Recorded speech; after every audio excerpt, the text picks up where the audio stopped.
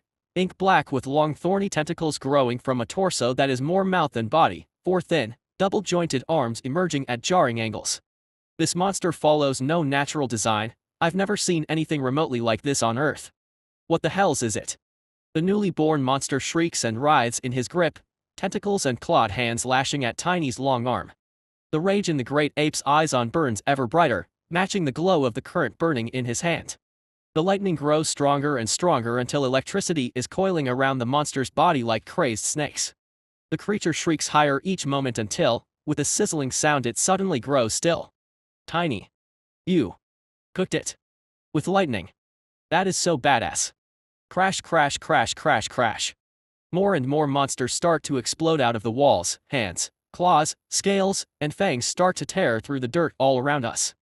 Some ants get caught as they run with the newborn charges in their mandibles, limbs appearing from the walls and floor to tear and scratch at them. Damn it. Instantly I'm running. As the walls break to pieces around me, the dirt explodes as thrashing limbs and gnashing jaws claw their way out all around us. Crushing bite. Snap. Without mercy I rush forward to an ant pinned down by another of the mouth monsters and bite down hard with my mandibles, shearing straight through the limb that had only moments ago prevented my sibling from moving towards the escape tunnel. Run to the tunnel. I scream with all my might and I hope the ants are able to hear it amidst all of this chaos. Their antennae may be covered in dirt, which would interfere with their hearing. I throw myself forward to the next trapped worker, desperate to free them all. In my peripheral vision I can see that Tiny appears to have simply gone mad. His body is so charged with electrical energy that his long hair is almost standing straight up, giving him an unearthly, almost demonic appearance. His long arms smash repeatedly into the walls as monsters emerge, the tremendous impacts sending shockwaves rippling through the soil.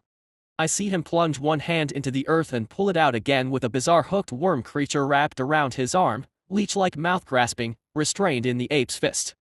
With a mighty bellow, Tiny channels his electricity into his arm, roasting the monster in seconds before turning and flinging it into the face of another creature charging at him from across the room.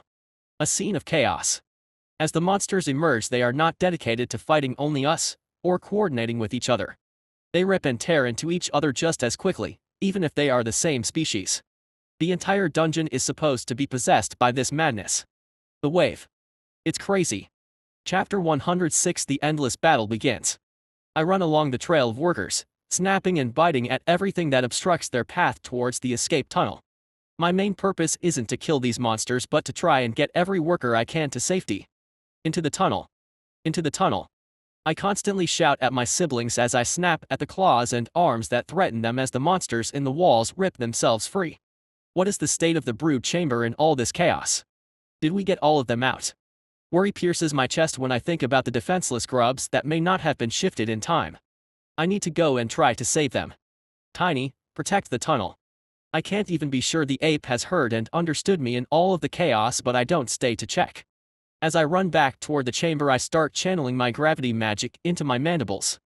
As I see ants caught or stuck on their path towards the escape tunnel, I immediately reach out to them with the gravitational energy, yoinking them towards me and closer to safety. I get a few very startled looks from a few ants after they've unceremoniously flown through the air towards me. I'm not sure if it was the shorter distance or finer control on my part, but the ants managed to land on their feet, the larvae they carry safe and sound. Phew. Most of the monsters I'd first sensed growing in the walls have emerged by now, snarling and biting, tearing into the first thing they see. So many of these monsters bear no resemblance to anything I've seen so far in the dungeon. Inhuman, illogical, unnatural creatures of darkness and shadow. Impossibly large mouths, limbs bent at insane angles and with more joints than they could possibly require. These monsters look straight out of some nightmare. I won't be distracted from my purpose. When I see no more ants emerging from the brood chamber, I charge along the wall and make my way inside, threading my way between the creatures, lashing out with my mandibles whenever I'm threatened. Strange as they may be, they still don't like it when I chomp one of their limbs off. Bursting into the brood chamber, my heart drops low in my thorax. There are still dozens of larvae here, tiny little grubs that are completely defenseless against the nightmare horde that has emerged from within the very walls of their sanctuary. Already I can see several young that have been destroyed by the conflict. Damn it. We weren't fast enough. Little grubs they may have been, but they were members of my family. They have become the first members of our colony to be sacrificed to the wave. I'm instantly filled with regret. If I'd kept better track of time, if I'd been a little quicker, if I'd been a bit stronger, I could have saved them. Hold on. One larvae in the middle of the room is wiggling furiously towards me as vicious beasts battle all around it. Just before it becomes stomped under the foot of an ignorant combatant, I flash back to my senses and activate my mandibles. Yoink! The tiny grub flies through the air, rocketing out of the brood chamber and slamming directly into my face. I didn't have much choice. If I tried to catch it in my mandibles, I'm likely to injure the thing. They're so little and spongy. Using my face to absorb the impact may not have been the most sophisticated of solutions, but it seems to have done the job. The lucky grub squirms with joy at its emancipation. This larvae seems unusually active and aware for a creature nearly without senses. You okay there, little one? I couldn't save the others, but I'll absolutely save this one. With no more workers inside the chamber and hopefully none coming back, I turn my back and leave, unable to do anything for those that remain alive inside. Come on, Anthony. Get this little one to the escape tunnel. Save this one larva. Then you can vent your rage. My eyes are nearly blinded by my grief and guilt. I'm determined to see this one to safety, however, so I lower my head and bowl my wood out. Monsters screech and scratch at me. One scythe-like limb stretches out of the darkness to scrape along my side, sending sparks flying as it scores my diamond carapace. I don't respond. I can't respond. I won't risk anything until I can save this defenseless member of my family. Before me a horrific monster rises up, twisted and broken like a specter of death itself. I can feel the painful stinging of death energy roll over me as it draws closer. No. The HP drain might be something I can deal with, but it'll be enough to kill this larva in just a few seconds. Damn it. Tiny. Kill. I roar in my mind. From the other side of the Queen's chamber I hear a deafening shriek as Tiny unleashes his mind-affecting vocal attack, causing all monsters in the room to shudder with pain as the sound scatters their consciousness. Without ears, the grub is sheltered from the attack, but power of the sound waves vibrating through its fleshy body threaten to shake the poor thing to bits. The nightmare beast before me reels backwards, disoriented from the blast, and before I can even react, a blinding flash of light erupts in my peripheral vision. Turning my head, I can see Tiny, still channeling electricity throughout his entire body, looms over the monsters around him like an angry god, the current in his hand flashing ever brighter. With anger contorting his bat features, he throws forward his hand towards where I stand. I have no idea what he is doing at first, but a moment after he thrusts his hand out, a terrifying arc of electricity bursts forth, burning the monster before me into shreds. Nice, Tiny. Motor on. Legs scrabbling in the dirt as fast as they can, I stumble and lurch my way forward, sacrificing my balance to eke out every ounce of speed I can muster. Go go go go, Anthony. Dive. As I approach the mouth of the escape tunnel, I can see that the workers have already formed a defense line, using their numbers to try and fend off their attackers. Spotting a gap in the line, I hurl myself forward through the air, leaping for the finish line. A sudden, sharp pain explodes from my abdomen, and looking down I can see a hideous beast, tremendous spikes on the ends of its limbs, climbing out of the dirt beneath me. One arm has been extended, the spike piercing straight through my abdomen and coming out of my back. Holy crap, that hurts. My HP has plummeted. Save the little one first. I'm so damn close. As I thud into the ground painfully, terrible spikes still piercing me from beneath, I start to drag myself towards the escape chamber, little larva still gently gripped in my mandibles. From behind me I can hear the sound of scattering earth and new limbs clicking as the beast emerges from the dirt. I'm nearly there, Gandalf.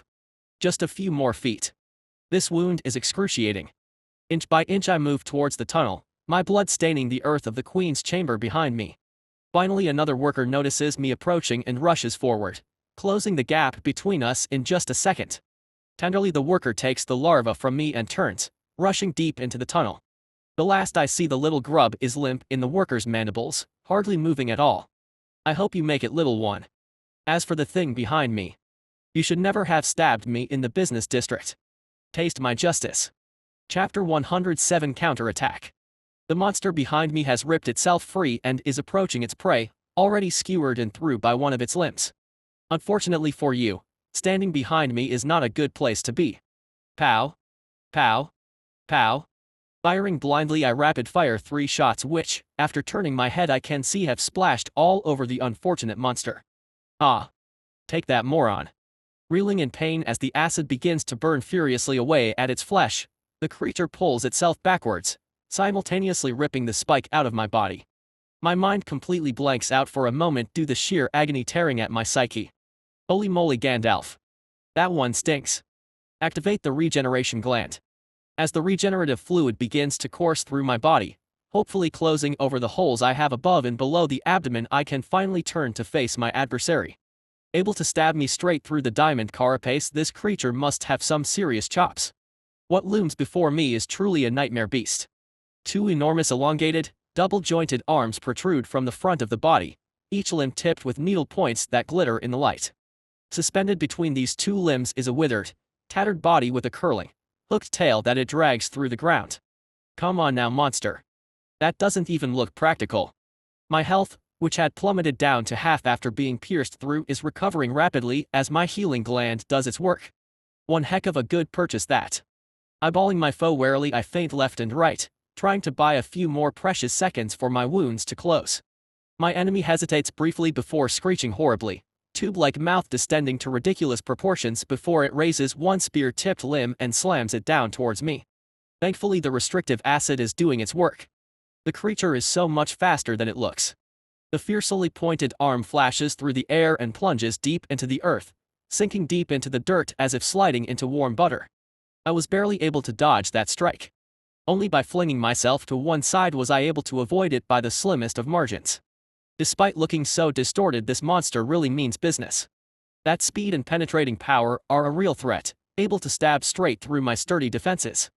If I continue playing for time, I might just end up getting stabbed through the head. Go for the attack. As the creature is retracting its arm, I lunge forward whilst channeling mana into my mandibles. Crunch. Summoning my strength, I bring my jaws down on the offending arm with a vicious crushing bite. My mandibles clamp down before the beast can retract the fierce weapon. With satisfaction, I can feel my mandibles ripping and tearing, but I'm disappointed I wasn't able to cut straight through it. Not even the infused mandibles were up to that task. The monster rears back, hissing sharply in pain. Ah. How do you like it? Then it smashes down with its other arm. Whoa there. Flinging myself to my right, I'm able to narrowly dodge once again. How is this thing so damn fast? When I see the arm raised up, I know I have almost no time to dodge because I've never seen the thing come down. It's like it just teleports in the ground. This must be a skill or mutation of some kind. Even with my restrictive acid covering the creature, it can still muster this level of speed. If I hadn't hit with the acid, I'd probably be dead right now, speared through the head by a limb I never saw move. Part of me shudders in fear just thinking about that scenario. The terrors of the dungeon really are innumerable. How is a humble ant colony supposed to survive, Gandalf? Thanks to my compound vision, I can see the colony hard at work in this moment. They aren't advancing out of the escape tunnel, which is good news, but holding the line, 200 workers strong, devouring any monster that dares to approach the wall of ant kind blocking the entrance. Good on you, colony. Keep up the good work. Tiny is continuing his rampage. His new form is fiercely strong, blasting out electricity and using his sheer physical force to smash his opponents to paste. He can't keep it up indefinitely though. I can already see wounds cut into him, and his electrical energy isn't inexhaustible. That blast he sent out across the room must have cost him dearly, as the sparks radiating off him have dimmed considerably since. The wave shows no sign of abating either. With monsters filling the nest to the brim, I can already sense new heat sources growing in the walls. This is truly going to be an endless wave of monsters. Bormo was not kidding. If anything, he might have understated the danger. I have to deal with this tough enemy and see what I can do about the situation here in the chamber. If the ants can't keep digging, we will eventually be overwhelmed. The colony has many numbers but not enough to fight a never-ending number of these nightmare beasts. Suddenly I switch the mana I'm channeling into my mandibles, flipping the switch and bringing out my gravitational energy instead. Before the creature has time to rebalance itself, I reach out with the energy and latch onto it. Why don't you come over and say hello at my kind of range, beastie boy? Yoink. Aha. Have I sabotaged your plans? The monster freezes in shock as it suddenly rockets through the air towards me. Completely unprepared for such a sudden flight, its guard is wide open. Crushing bite. Crunch. Digging in my feet to arrest the momentum of the creature as it slams into me, I bring my mandibles down directly on my enemy's face. At this close range, I can see the tube mouth is surrounded by tiny gem-like eyes, as if the body were studded with little rubies. Each of those dozens of eyes is wide with terror as my jaws clamp down harder and harder, crushing the flesh even as it cracks the bone. Have another crushing bite. With a horrific squelching sound, the monster's flesh is compacted as whatever skeleton it had shatters under the force of my bite. You have slain level 1 knocked cuspid vermem. You have gained experience. Muahahaha. Take that.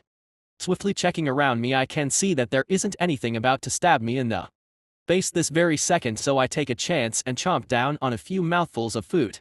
I need to keep healing myself. You have consumed a new source of biomass. Knocked cuspid vermem. 1 biomass awarded. Basic profile of the knocked cuspid vermem unlocked. Knocked cuspid vermem, night spear worm. This darkness-affiliated monster has low mobility to a lack of limbs but compensates with extreme power and speed possessed by its 2 stabbing arms. Beware the piercing power of these spears, they are capable of punching through all but the toughest defense. Yeah, thanks for that, Gandalf. I think I'd worked out that last bit for myself actually.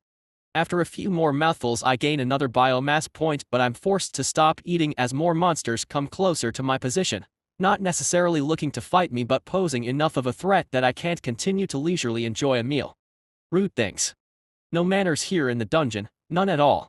If I had 1 more point, I could have mutated my gravity gland to +4. I'm not sure if that would have helped much right now, but I'll take anything I can get at this point. I need to try and settle this situation as best I can. But what I can do? I can't blindly fire off gravity bombs in this narrow space. I could hit tiny, or collapse the ceiling on myself, or get caught in the bomb myself. What a death that would be, sucked into your own black hole of doom. Pass. I don't really have any other tricks I can use. Okay, Anthony, it might be time to experiment with the gravitational energy and mana shaping. Hopefully something good happens. Chapter 108 Experiments with Gravity. There is so much mana flooding through the walls that, to be honest, it is almost intimidating. My absorbing legs feel like they are on fire, energy gushing through them at a ferocious rate, pouring into my core at a constant rate. Even though I've used some mana from my core and gravitational energy gland already, I'm nearly topped off on both, so quickly is my mana recovering. Even the regular mana regeneration that I get from the mana in the air is higher right now. The air is so rich with the strange energy. If I can find more ways to apply my mana in a combat situation, then this wave would be the perfect environment for a magic-oriented ant like myself. As fearsome as my physical abilities are, thanks to my investment of evolutionary energy and my many mutation enhancements, my current species is Mind Ant, and I've poured a lot of skill points, time and energy to developing my ability to use magical energy. If I'd had a little bit more time, I'm certain I could have worked out some sweet attacks. Now that the wave has hit, I've no choice but to try things and see how it goes. Thankfully, this isn't a bad place to test it. The colony is holding the line at the tunnel entrance, refusing to advance forward and swarming anything that comes too close to them. So far, this tactic is proving to be successful. Any monster that dares approach the wall of ants blocking the entrance to the escape tunnel is quickly pulled forward by dozens of ants, dragged directly into the middle of the mass of workers and set upon, carved up and sprayed with acid before they can even ask for a cup of sugar. I'm not exactly why the ants aren't suicidally charging into the fray as is their usual style, but I'm extremely grateful for it. Perhaps it has something to do with the brood. With the future generations of the colony at stake, the workers are refusing to abandon them, instead defending with all they have. It almost brings a tear to my eye. Go for it, workers, fight for the future of our family. Defensively though. That will give me room to work. Of course, Tiny might be hit, but he's strong enough to survive, surely. I can't imagine anything I can produce with less energy than the gravity bomb would be able to hurt the big guy.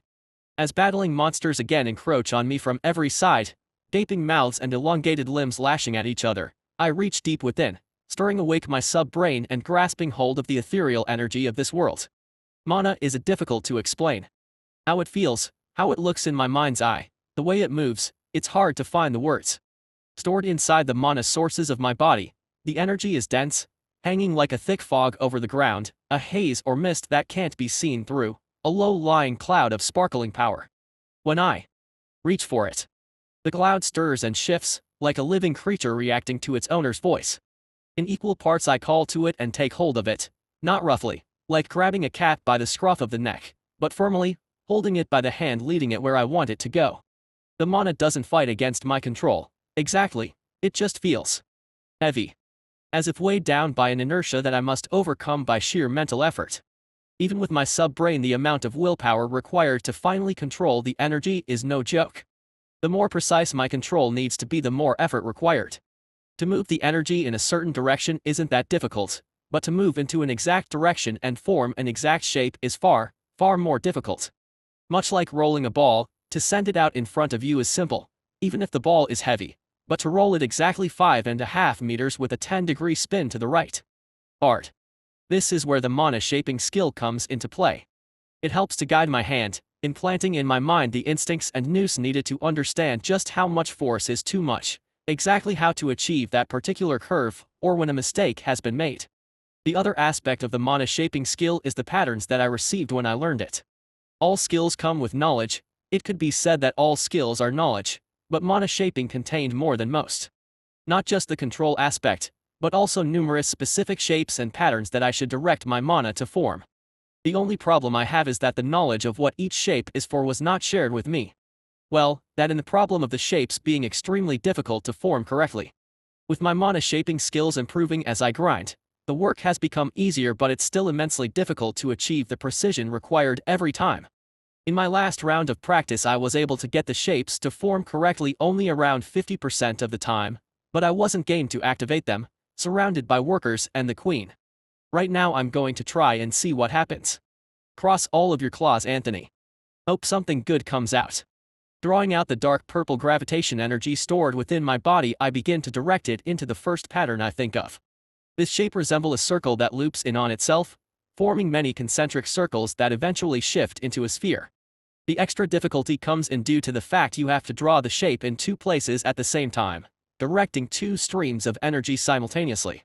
The sub-brain helps immensely with the split focus, but due to having to keep an eye on my surrounding, I can't divert all of my focus to just forming the pattern. I've retreated myself to as close to the corner of the chamber as I can, hoping to avoid attention by remaining still and quiet.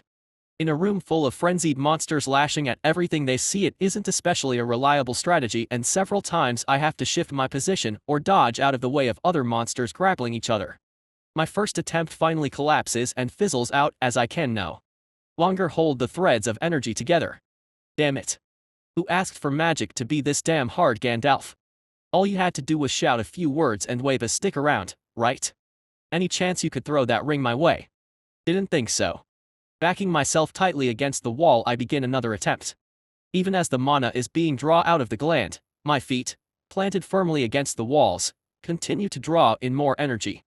My core has been topped off already, and now the excess energy is being fed into the gravitational energy gland, where it is converted to the new mana type over time.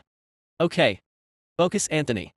Once again I painstakingly begin to form the pattern within myself, controlling the energy to create every loop and whirl with as much precision as I can.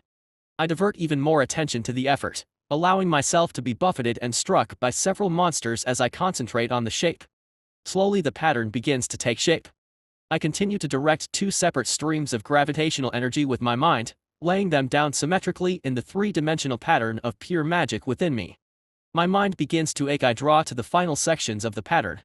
Every pattern that I've tried becomes more intricate towards the end of its formation, and this one is no exception. The finest of circles spiral inwards and outwards, outlining the now spherical mana construct in almost invisible layers of energy. Bang!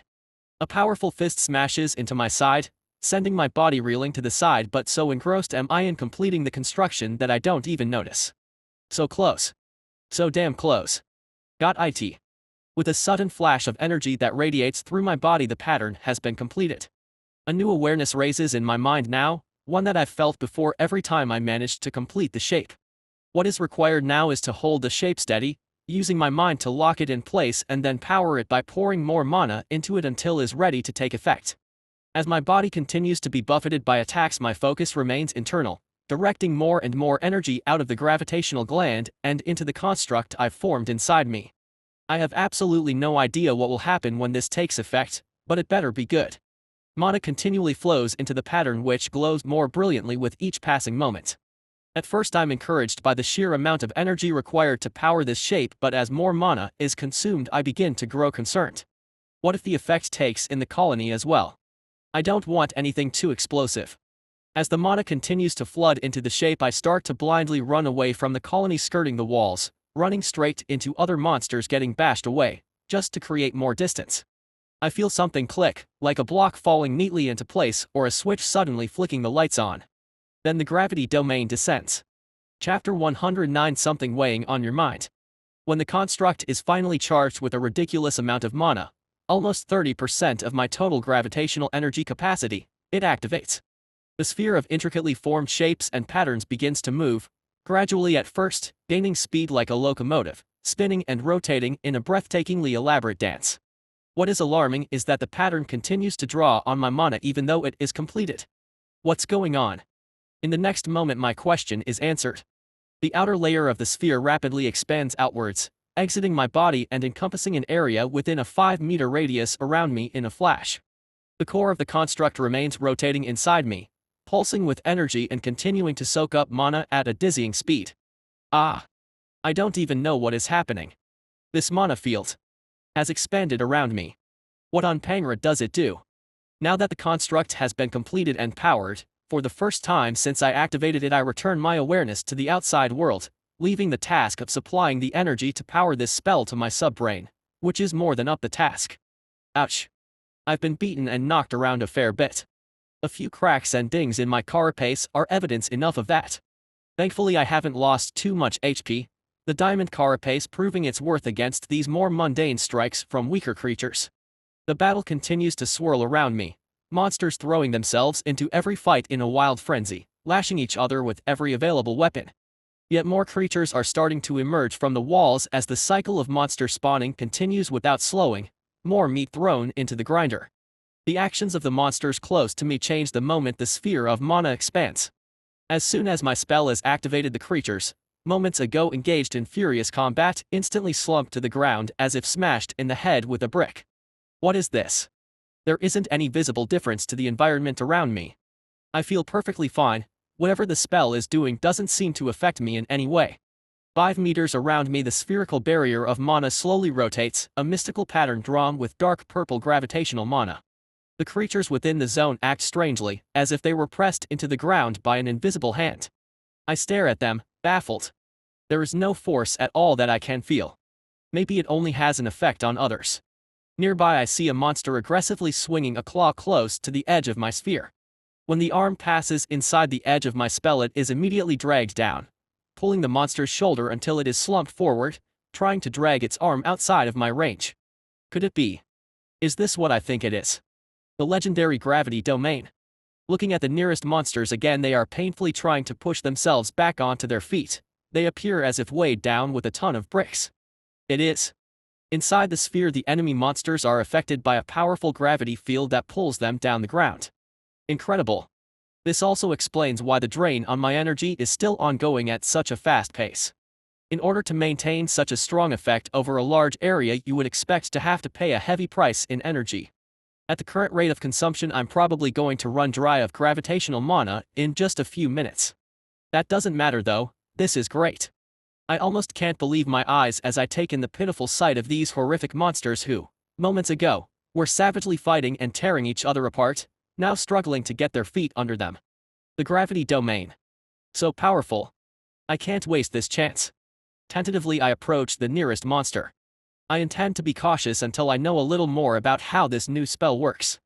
The creature sees me approaching and snarls, using all of its strength to push its upper body up to attempt to swing at me. Once all of the body weight has been placed on that one arm though, the creature quickly collapses back to the earth. So. I'm not encumbered in any way. I guess I'll just dart forward and chomp down with a bit of a bite then, shall I? Crushing bite.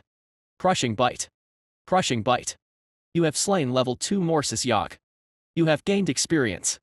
It may sound cruel and inhumane, but biting down on that horrific mouth monster whilst it couldn't lift a finger to defend itself was just so invigorating. Muhahaha. It's time for the feast.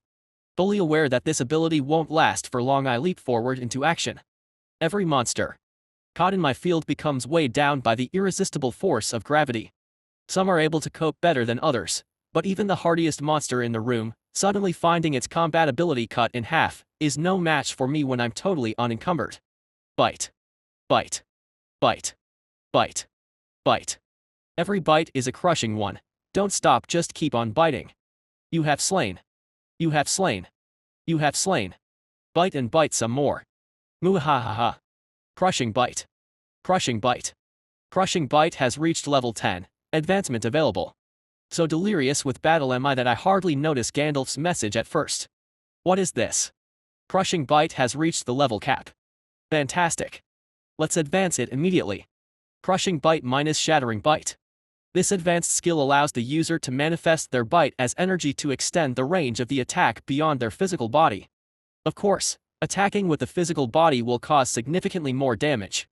Bite. Is this the type of skill used by those soldiers to fire blades of light from their swords and so on? I can extend a metaphysical set of mandibles to bite stuff.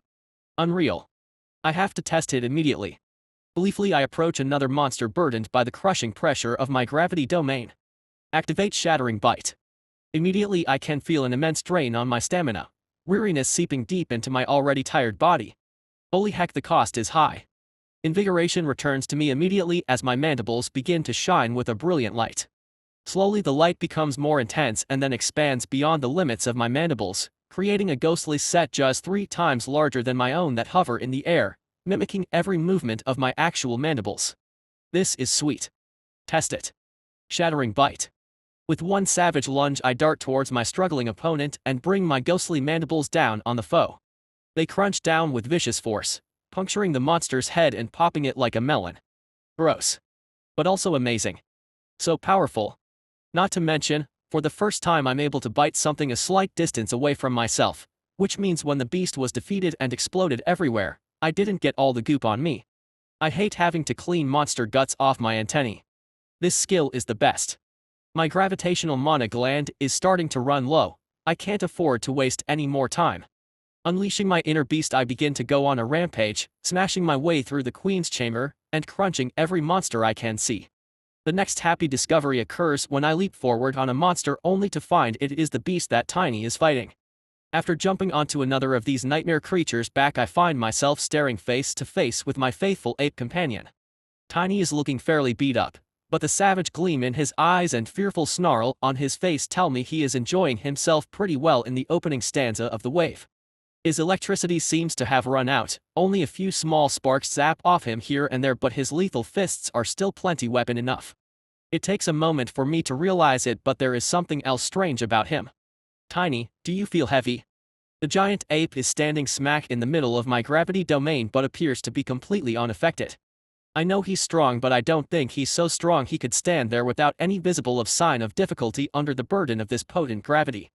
Tiny just stares at me confused for a moment before looking down at himself and patting his stomach slightly. Looking a little hurt he raises his head and firmly shakes his head. I wasn't calling you fat, you ape. Chapter 110 Temporary Reprieve. Since it appears that my pet does not suffer under the debilitating effect of the gravity domain, Tiny and I working together are able to make fairly quick work of the first wave of monsters in the Queen's chamber before retreating back to the entrance of the escape tunnel and the welcoming horde of ants there. Despite having mostly cleared just this one room, there are still more monsters growing within the walls even as I try to catch my breath. Tiny and I are spent forces. My gravitational energy gland is completely tapped out and my repeated use of the shattering bite skill has caused my stamina to drain away to the point I'm physically exhausted. Tiny isn't in much better shape. Whatever the source of his lightning, he is running on empty. A number of wounds have been made all over his body. By throwing himself so willingly into the fray he has had to pay a price, and although I'm sure his gains in levels and skills have been high, the poor ape is in desperate need of a rest for the time being. Even as I look at him his chest is heaving and blood is trickling from a number of cuts, matting his long fur. He doesn't look miserable though. If I were to describe the look on his face I would have say he looks satisfied. This battle-hungry ape. He'd probably jump straight back into the fight if I gave him a chance. I too was able to harvest a few levels from the fight, but for now we need to take care of the most important resource during this wave. Food. Although it might seem as if the wave would make procuring food a simple affair, the opposite is true. Even if there are monsters fighting everywhere, That also means that there are monsters fighting everywhere. There is food all over the place, but it is going to be so difficult to actually get the space to collect and then safely consume that food. Not to mention we need to procure enough biomass to sustain not only myself and Tiny but the entire colony, including the larvae and the queen. Right now the entire queen's chamber is full of biomass waiting to be harvested, but from everywhere else in the nest I can still hear the roar of combat as the endless battle continues. We only have a limited reprieve before the fighting starts again. My heart grows cold as the true terror of the wave becomes apparent to me. Tiny and I are completely exhausted and have to rest already. We may have won a reprieve for the colony, but for how long? 5 minutes. Then the chamber will once again fill monsters and the battle will continue, except Tiny and I will be in no state to fight. Only 10 or so minutes has passed. Already reduced to such a state. This is going to last for at least a week. I sure hope we can dig our way out. Everyone gather up the food and bring it into the tunnel. As fast as you can. I urge the defensively positioned workers. The workforce have been doing an excellent job of blocking entrance to the tunnel, even hanging off the roof of the tunnel to completely bar entry to hostile monsters. I think their desperation is born out of their instinct to protect the larvae sitting in the tunnel behind them at all costs. The ants have already caught and consumed a number of monsters, snatching up anything that came too close and bringing it down through sheer numbers before dragging their victim deeper into the tunnel to be consumed.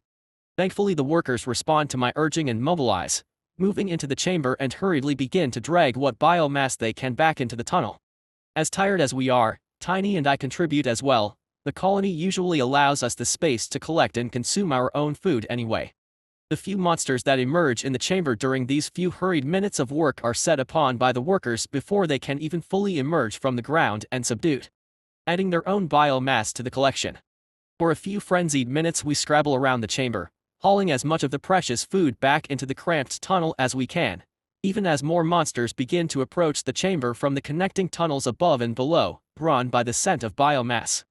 3 minutes later Tiny and I are resting behind the defensive wall of workers blocking the entrance to the tunnel. On the other side are more workers, teaming up to break down the biomass and distribute it to the brood just beyond them and the workers digging at the tunnel and further away.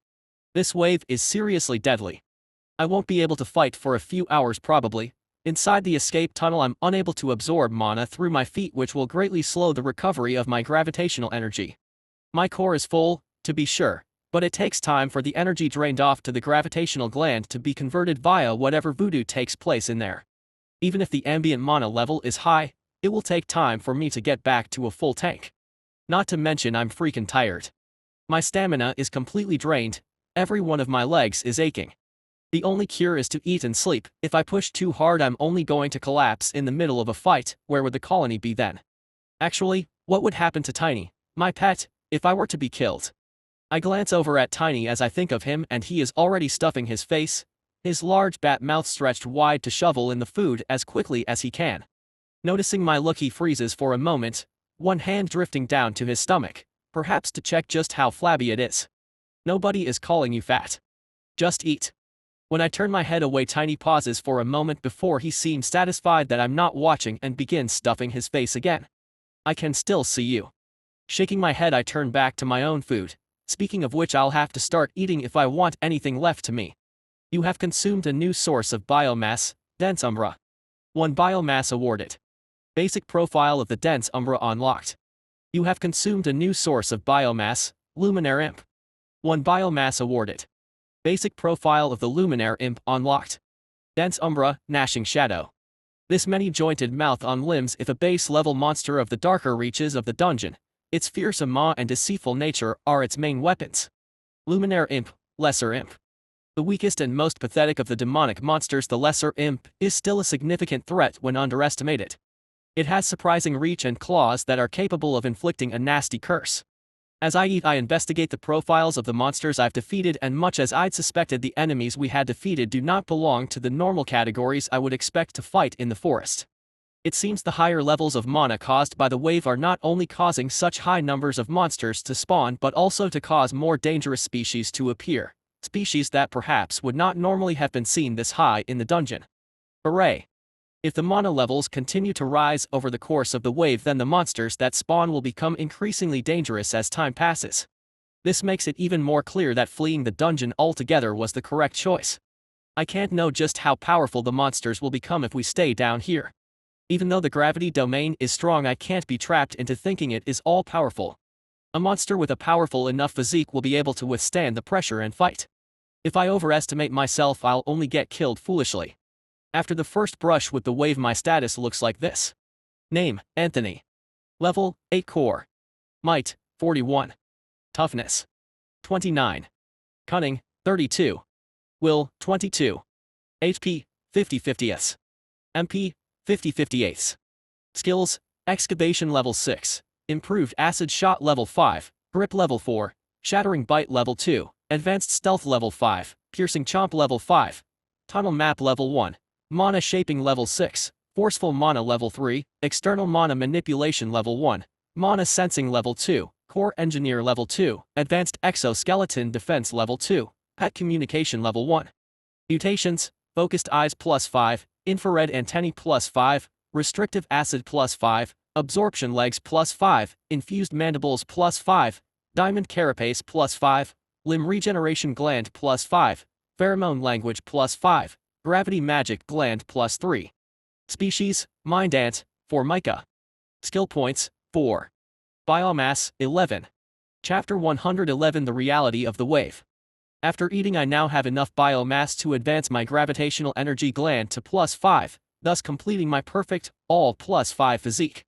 Sadly, due to the wave, I'm too tired to take my full measure of joy from the accomplishment.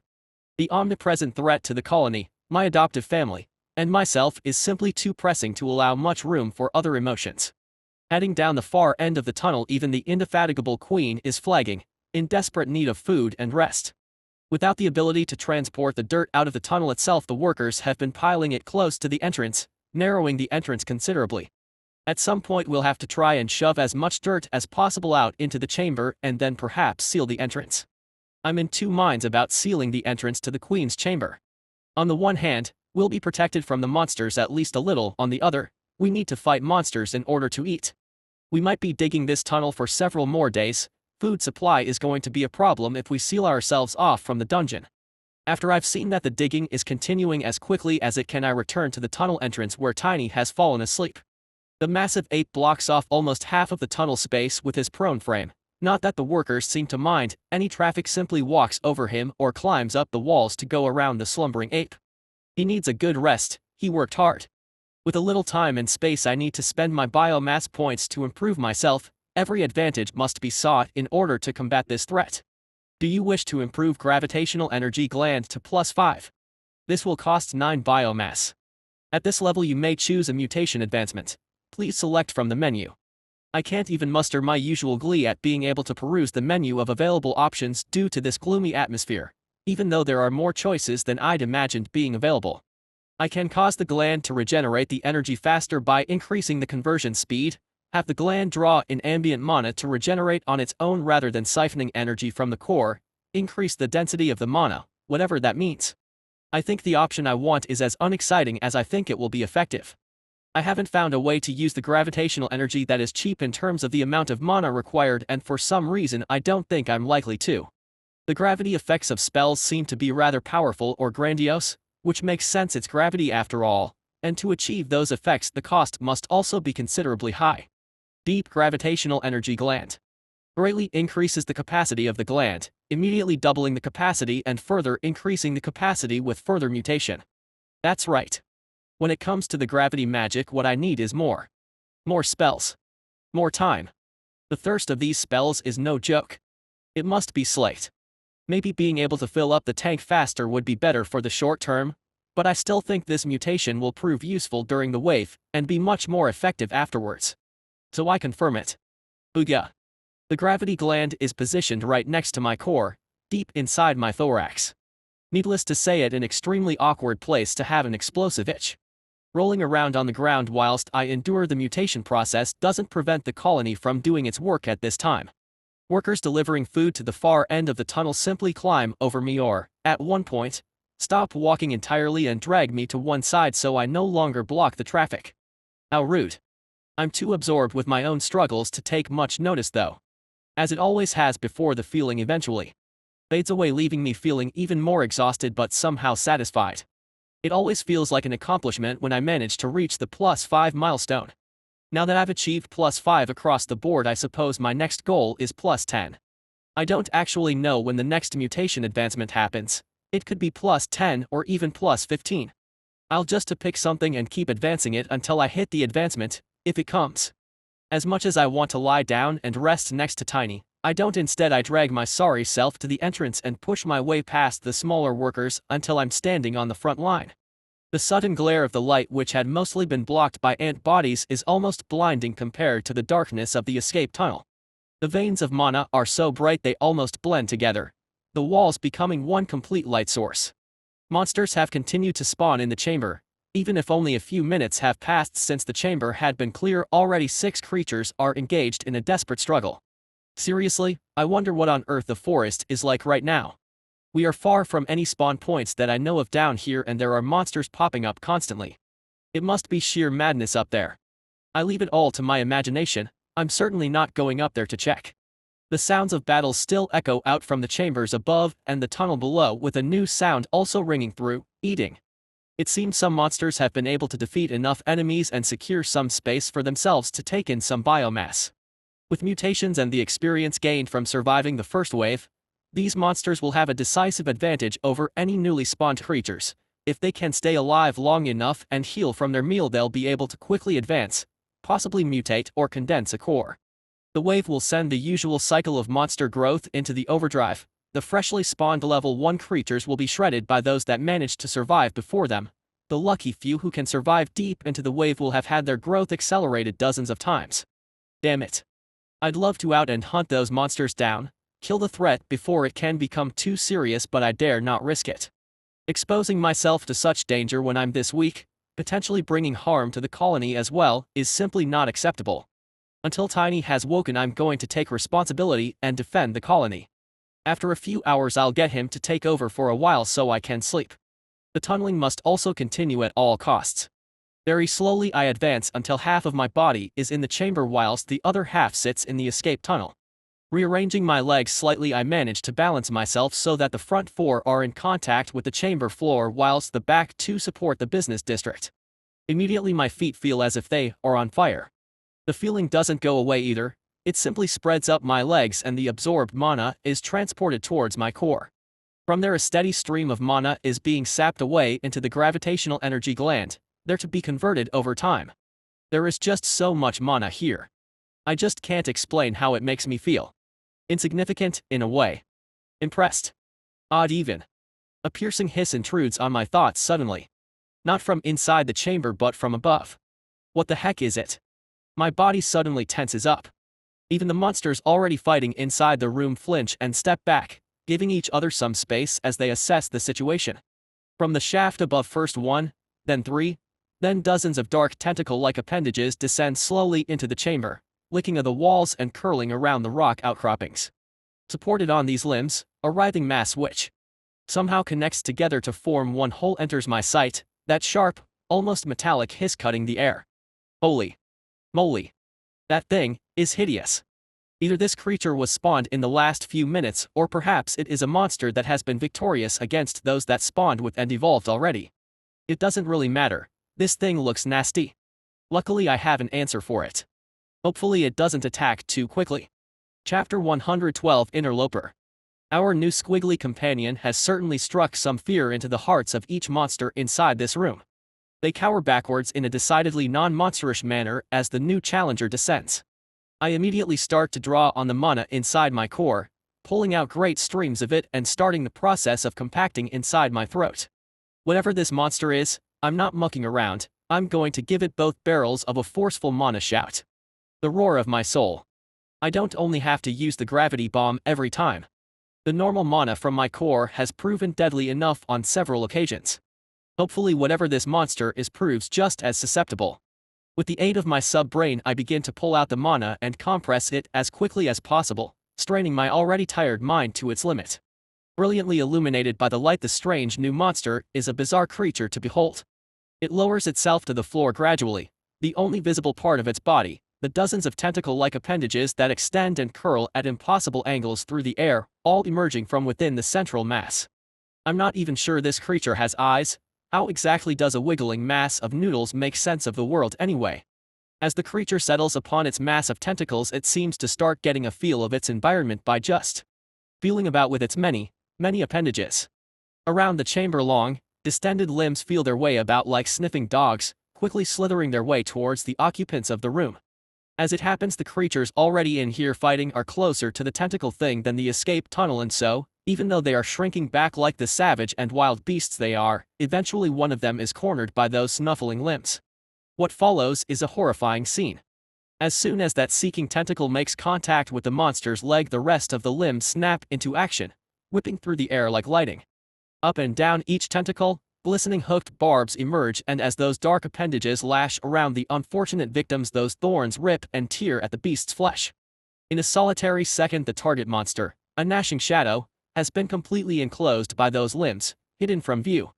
The tentacles pulse and flex, tearing away at the beast trapped within without letting a sound escape. In complete silence, we witnessed the end of that monster in horror. Holy heck! What a way to go! As soon as those tentacles whipped through the air to strangle the victim, I began drawing mana out of my core even more frantically, siphoning out everything I can and then compacting it viciously in my throat. Go go go go go go go. The horror show isn't over, however. Suspended on yet more of the shadowy tentacles, the main body of the monster shivers slightly before the broken body of the prey, still totally enclosed, starts to be dragged towards the center of the room. As its meal approaches, the central body, wreathed in tentacles that seem to float weightless in the air, the spherical, nebulous body in the middle of that mass appears to unfold. And an impossibly large maw opens wide, grotesquely curved fangs emerging from seemingly nowhere. When the trapped monster is dragged close enough to that mouth, the entwined tentacles lifted and deposited directly inside.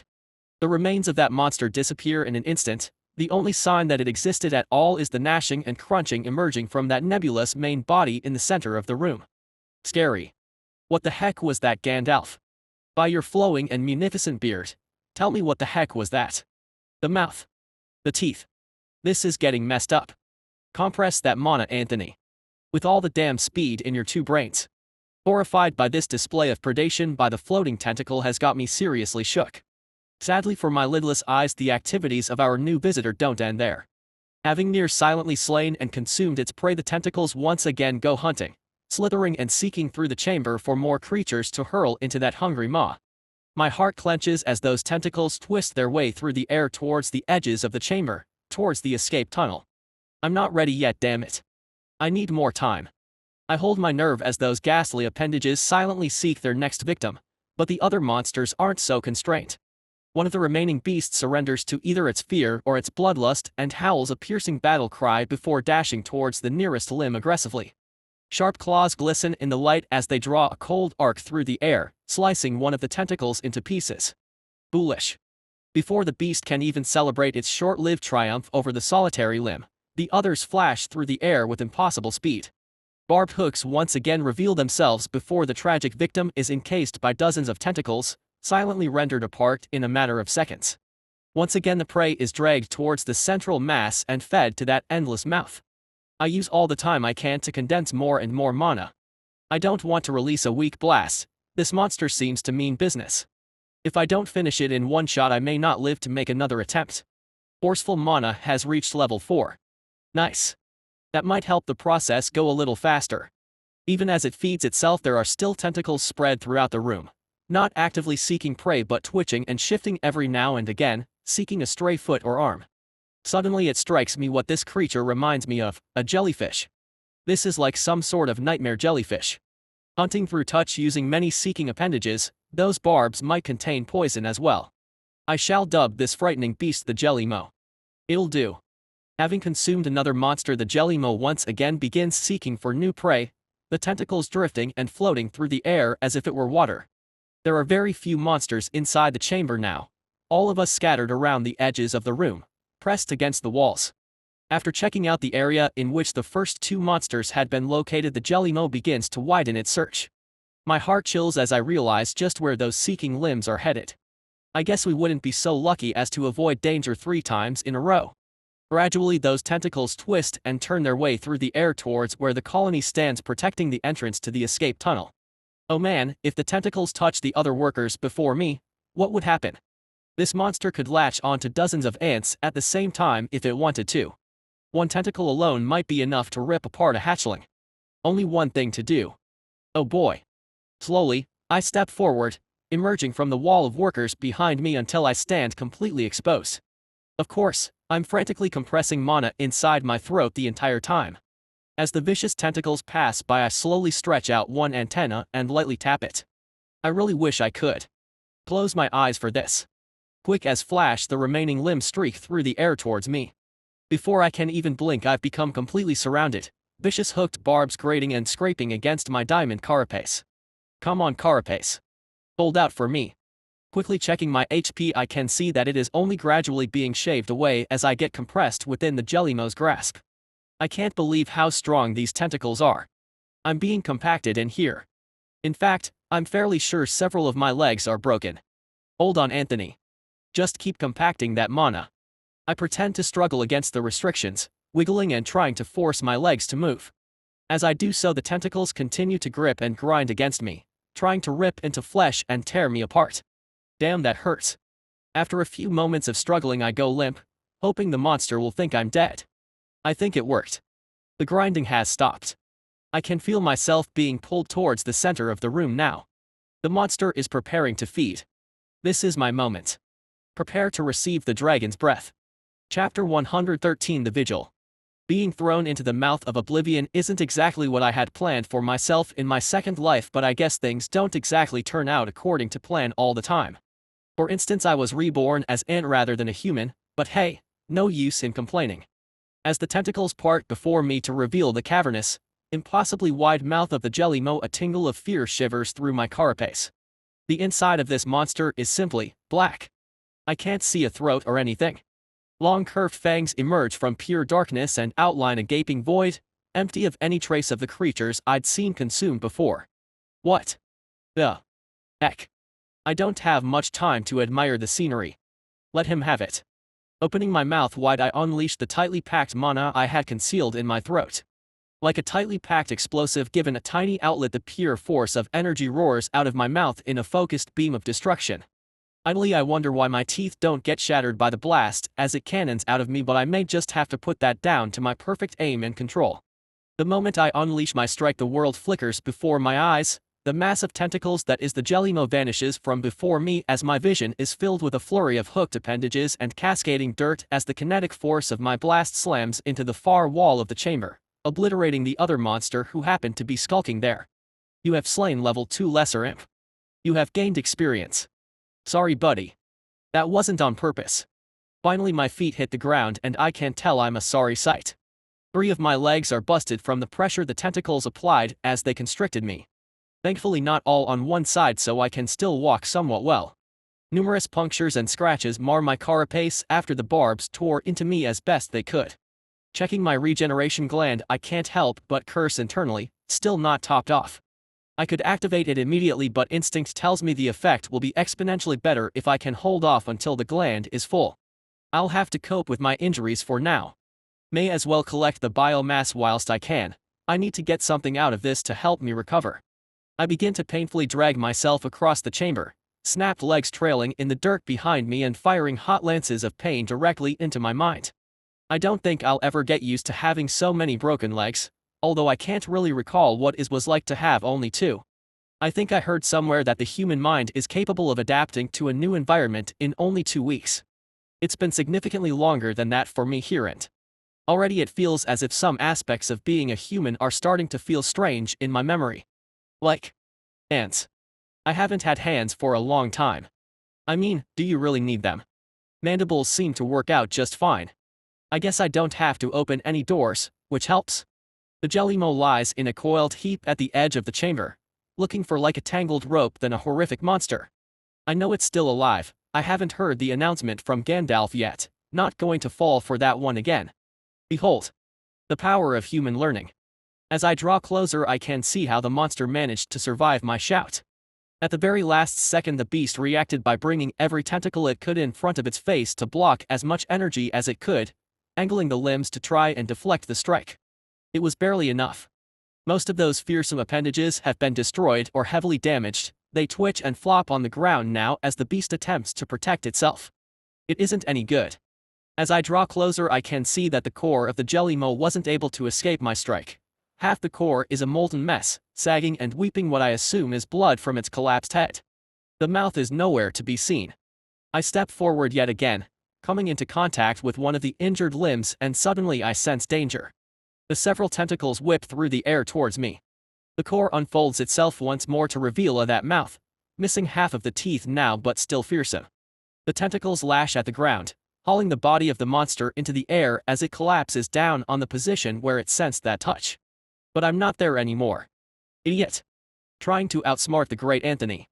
Only in the dreams in which you yourself are dreaming of outsmarting me. Ah. Cautious to the extreme, I retreated as quickly as I could, admittedly not very quick, as soon as I touched that loathsome tentacle. The beast fumbles about in confusion as it failed to find anything, the tentacles flopping about, attempting to seek its foe even as the creature breathes heavily, clearly on the edge of death. You need to settle down, Jelly Mo. And become my food. Shattering bite. Pouring out the last of my energy, I manifest the mandibles of energy once more, bringing them down with the force of a collapsing mountain on the main body of the Jelly Mo. Under the immense pressure exerted by my mandibles, the beast has no choice but to give up the ghost. You have slain level 4 Chrysalis Inanus. You have gained experience. I'm so tired. In the wake of my triumph, I wobble on my 3 remaining good legs, my vision fuzzing to black before I manage to take hold of myself.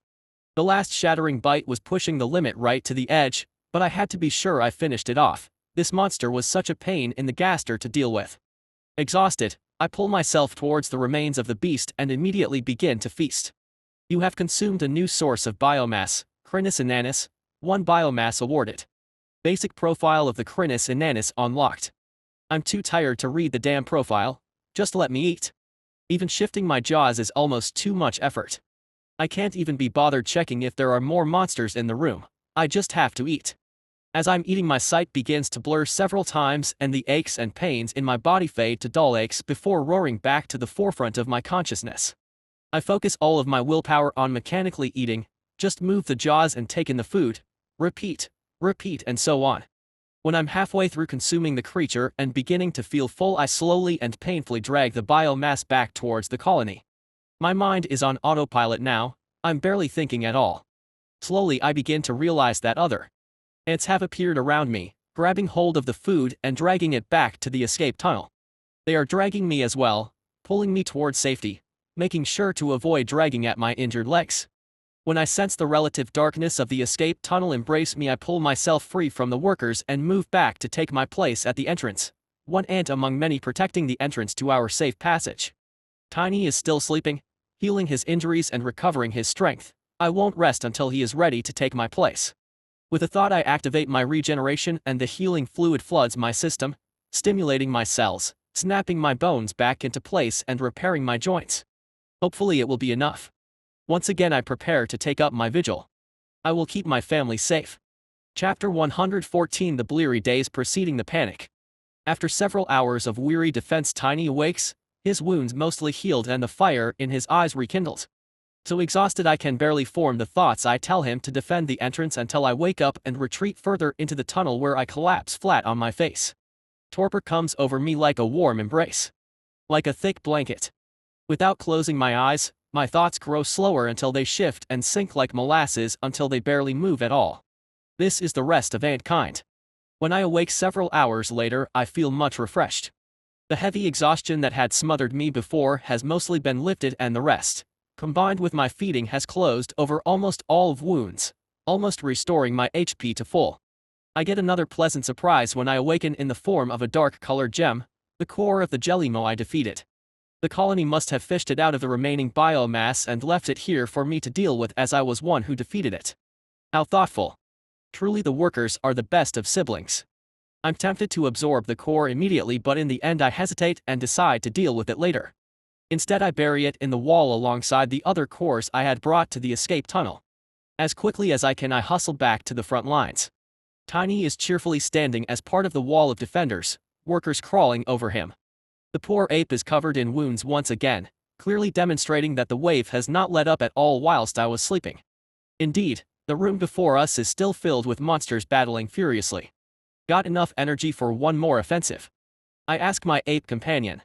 Tiny turns quickly to eyeball me and nods, a big smile breaking out on his face. Of course he does. He likes fighting almost as much as he likes food. With Tiny helping, I once more activate the gravity domain and we work together to clean the room once more. When that task is done, I lead the workers out to collect as much of the biomass as we can, once again securing the food supply for the colony. Under my instructions, Tiny drags a chunk of food inside the tunnel and stuffs his face before falling asleep, resting whilst I take my turn to defend. Just like this we begin our long watch. Every few hours we would swap and rest whilst the other took their turn standing against the endless spawns of monsters. On my second watch I took the initiative to push out as much excess dirt as possible whenever there was a break in the fighting, mustering the workforce to move back up the tunnel whilst I protected the entrance, collect the dirt that had been shifted by the Queen and her dig team at the other end before transporting it out to the Queen's chamber and piling it up, partially covering the entrance. In this way we were able to close over at least part of the tunnel entrance and at the same time make a little more room in the escape tunnel. I didn't want to close the entrance over completely. The monsters and spawning from the dungeon were a threat to us but at the same time our only source of food. Whenever I awoke from my rest my gravitational energy gland would be charged enough that I could maintain the gravity domain until almost every monster in the chamber was killed, providing the colony, Tiny and myself the sustenance we needed in order to keep heal and fight. There was a cost though. Despite my best efforts, despite Tiny exhausting his strength to the limit every time he woke up, we weren't able to protect every worker on the front lines. Sometimes a strong monster would spawn in the chamber, lashing out with mana or claws before I could react, or monsters fighting would lose their sense of direction and battle their way directly into the midst of the ants. Those monsters would always be quickly subdued but sometimes an unlucky worker or two would get sliced before we could save them. Those losses hurt. I didn't look at these workers as tools or monsters that were different from myself. They had their own childlike intelligence and I accepted them as members of my family. I wanted to save them all if I could. We had grown quite tough at the front line. A number of my brethren had successfully evolved from hatchlings to workers as time passed. When I was attempting to scout with my mana sensing, I was able to discover that some of the mature workers had in fact condensed to core. A milestone well worthy of celebration. The seemingly endless grind was giving benefits to some members of the colony even as it wore away at our nerves. After 4 cycles of resting and fighting, the first major shift occurred.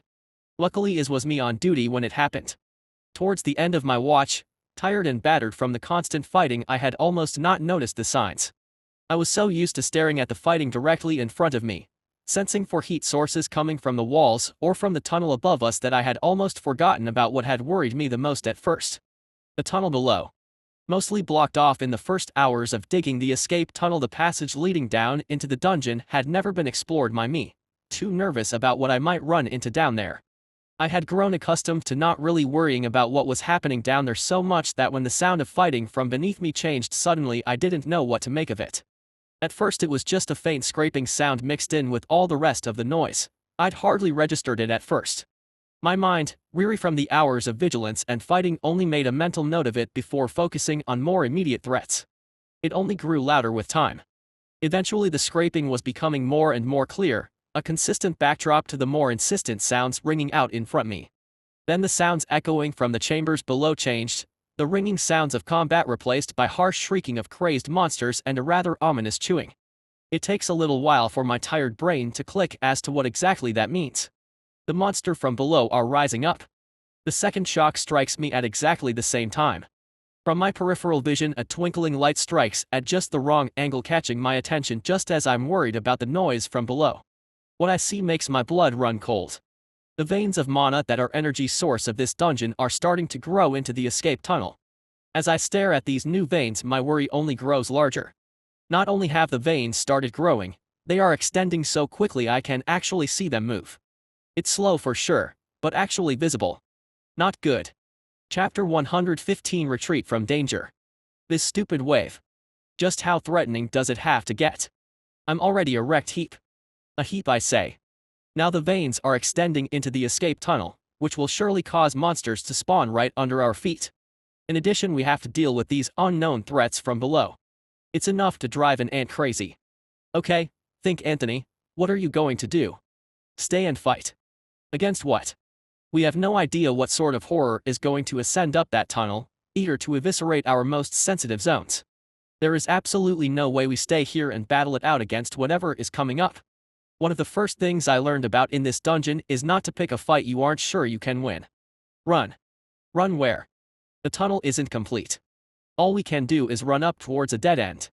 They don't call them life ends for a reason. Only one choice remains. Hide. Quick. We need to cover up the entrance and seal this tunnel. I shout to the workers around me. The workers respond to my call to action rapidly, as they usually do. This is a family that can be relied on in a pinch. 100 workers leap into action, hauling dirt up to close off the remaining open section of the tunnel entrance, quickly shoveling dirt with their mandibles. From beneath us the sounds of blood-curdling screams and the wild gnashing of teeth, grinding away at the bones of still living foes echo endlessly, certainly providing ample motivation to my own digging efforts. What the heck is going on down there? Actually, I'm not confident that I really want to know. It sounds like the monsters down there are experiencing a kind of existential terror that I wasn't sure the beasts I'd seen had a capacity to express. I've always had a urge to investigate, to explore the deeper layers below just to know, just to see what it was like down there, what sort of creatures inhabited that space. The ghastly sounds echoing from below have somewhat cured me of that feeling, I have to say. To the surface my fellow ants, and Tiny, maybe find a mountain to climb when we get up there. As we pile the dirt high I can see the gradual progress of the mana veins slowly extending their baleful reach further into the escape tunnel. The speed is still slow, perhaps only as much as 30 centimeters an hour, but just seeing them visibly growing is unsettling to me. Is the mana concentration still growing? Is that why they are moving in this way? There is still too much that I don't understand. Don't think about it. Just dig. I repeatedly urge the workers to move faster as the dirt flies, ants crawling all over each other in their eagerness to complete the task they've been given. As the horrific noises from below continue to grow louder we quickly seal off the escape tunnel, plunging ourselves into near darkness. I'm still not satisfied though. The muffled noises and vibrations that pass through the loosely packed soil are enough motivation for me to continue stacking dirt against the entrance. I want to get some width between me and that room. Keep stacking that dirt, fellow workers. Start bringing it from the other end of the tunnel. I continue to exhort my fellow workers to keep piling dirt against the entrance, trying to put an amount of earth between us and the horrors that will soon enter that chamber that I'll feel comfortable we are safe. After 10 minutes of constant hauling the sounds of monstrous combat have receded and we've managed to pack the dirt far enough back that even the gradually extending tendrils of the mana veins on the wall have been covered over. Any monsters that spawn in those walls will claw themselves out only to find they are still encased in dirt. If they manage to actually dig themselves out into the tunnel they'll be easy pickings for the watchful ants. The colony has entered a strange state now, completely sealed within a dirt cylinder.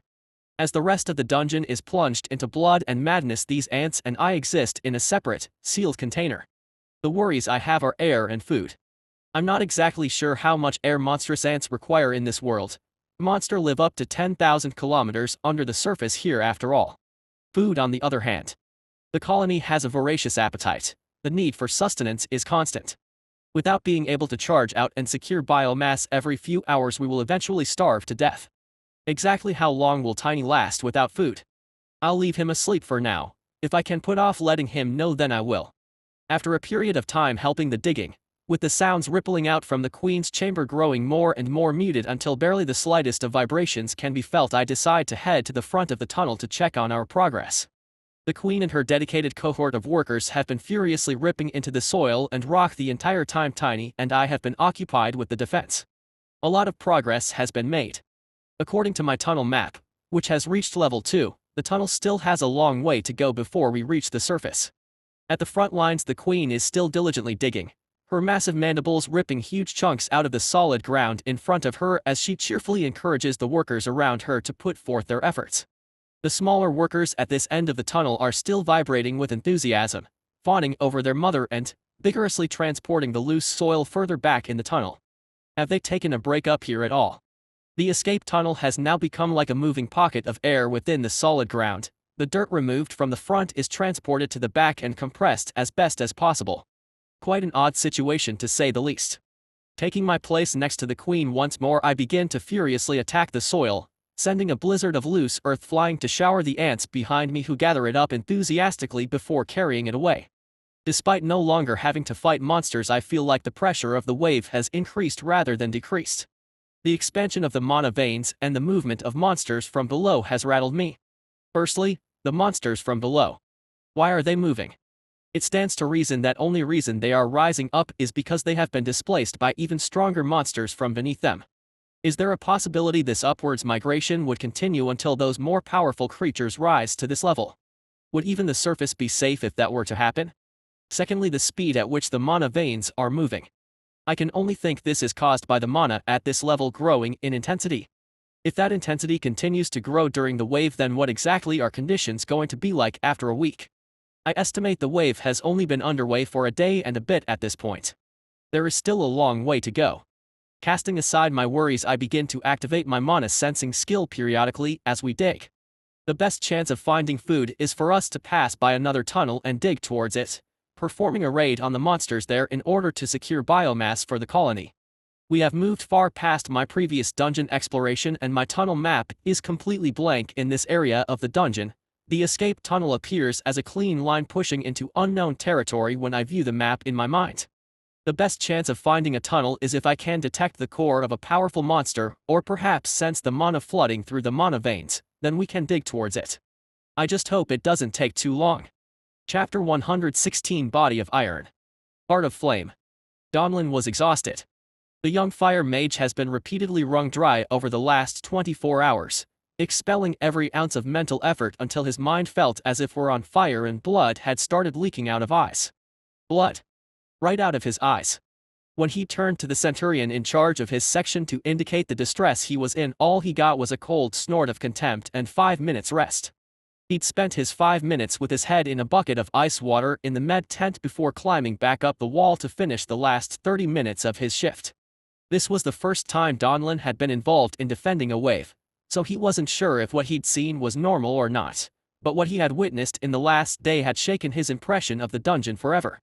He knew the Legion was strict, really strict, on the management of the dungeon.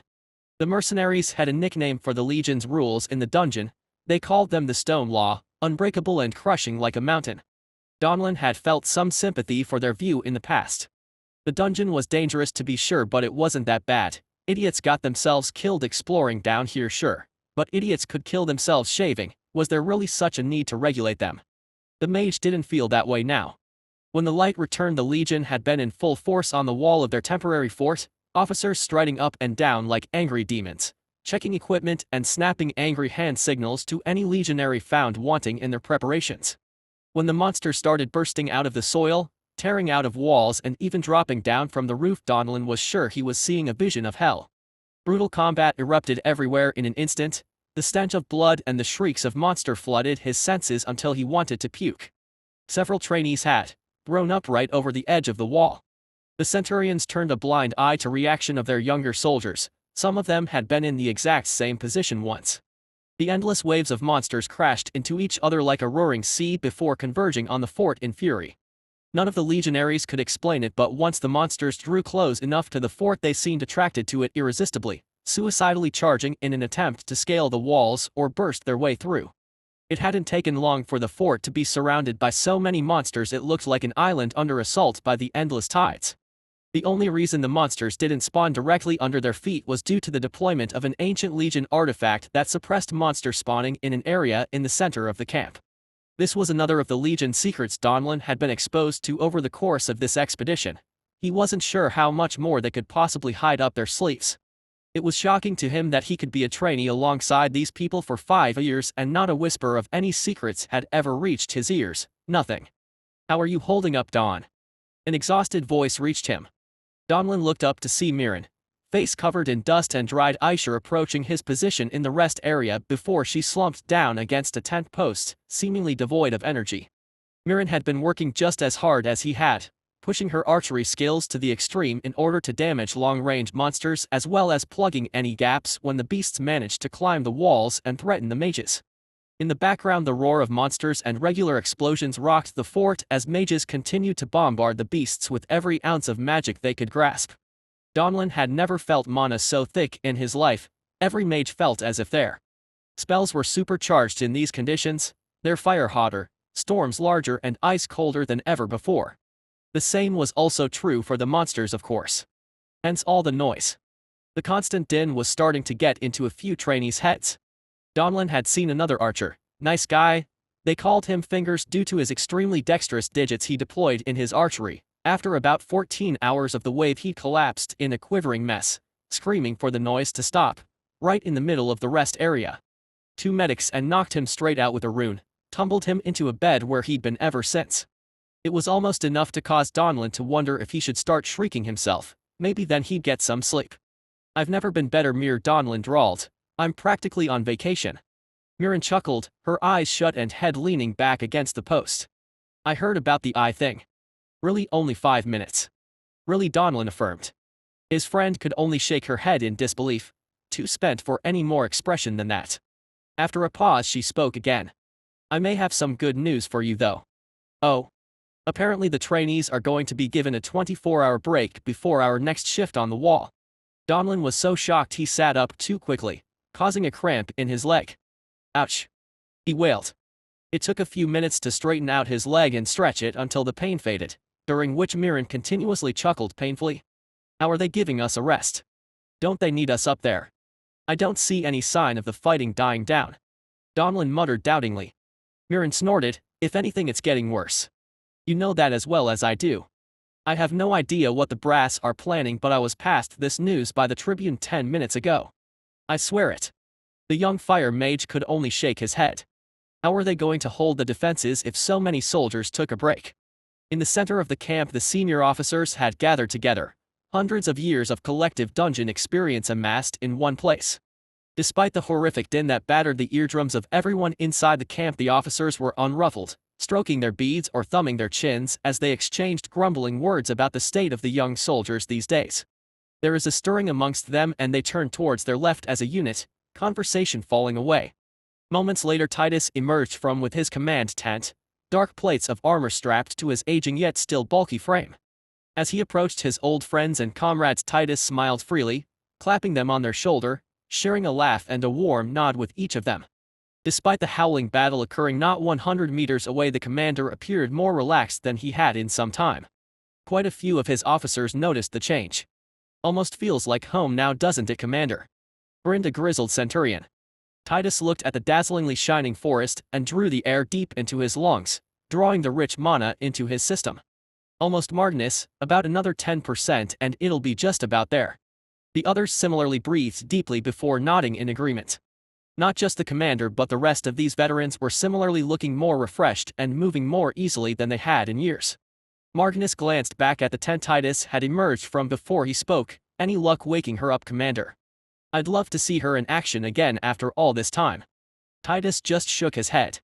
It's going to take a lot more than 10% to get that old battle axe going, you know that. Titus laughed. Still, I think if we can shake out our old bones, then the rest of the soldiers should be able to rest easy. For a day, what do you say, fellows?